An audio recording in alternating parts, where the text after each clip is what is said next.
C'est essentiel. Pourtant, tu parles Dans les prochains jours, les 400 000 inscrits. pour que le numérique... Et de protéger les libertés individuelles.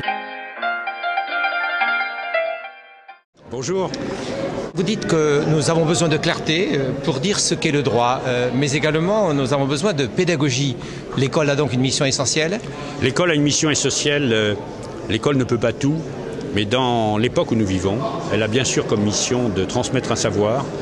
Elle a aussi comme mission de former les futurs citoyens et comme mission d'éduquer finalement à la laïcité. C'est pourquoi je me réjouis des efforts qui commencent à être faits pour qu'il y ait une formation aux faits religieux, une formation laïque, c'est-à-dire neutre, indépendante, contextualisée, pour qu'on développe également tout ce qui est la formation initiale et continue des maîtres, qui est indispensable, parce qu'à la fois il faut connaître la laïcité dans les textes, mais il faut aussi savoir quoi répondre devant des questions pratiques ou des revendications pratiques qui sont faites. Et puis, ce qui me paraît extrêmement important, et c'est difficile, c'est d'associer les parents.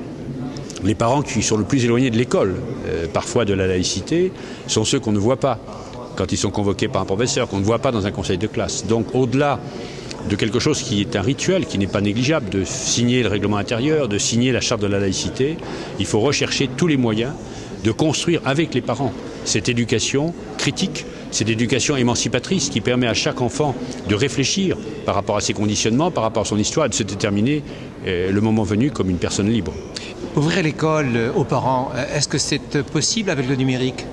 Je crois que le numérique, moi je l'ai constaté comme président de conseil général, en équipant les collèges en espace numérique de travail, est en fait une formidable opportunité d'ouvrir l'école, parce qu'à partir du moment où cet outil existe, les parents s'y intéressent, y compris pour remplir leur rôle de parents, savoir qu'est-ce qu'il y a dans le cahier de notes, comme on disait autrefois de l'élève, est-ce qu'il a été absent ou pas. Et puis du coup, ils s'intéressent à l'informatique et à Internet, et s'ils n'en ont pas la maîtrise, ou s'ils n'ont pas chez eux les outils, l'école peut être le lieu où ils viennent se former. Donc c'est un outil extraordinaire pour associer les parents à la tâche de la communauté éducative. Et la formation des enseignants? Capital, et il faut que ce soit une formation, et nous y veillons à l'Observatoire en liaison avec le ministère et la ministre, qui soit à la fois théorique, que dit la loi, que disent les règlements, et pratique. Qu'est-ce qu'on répond à un élève qui vous dit ceci ou cela, qui vous demande ceci ou cela? Moi j'ai participé tout récemment, la semaine dernière, une journée entière à Poitiers, où il y avait des initiatives qui ont été prises par les élèves pour que chacun explique ce qu'était la laïcité en dialogue avec les profs, et c'était une très bonne démarche. Merci beaucoup Jean-Louis Arco. Merci.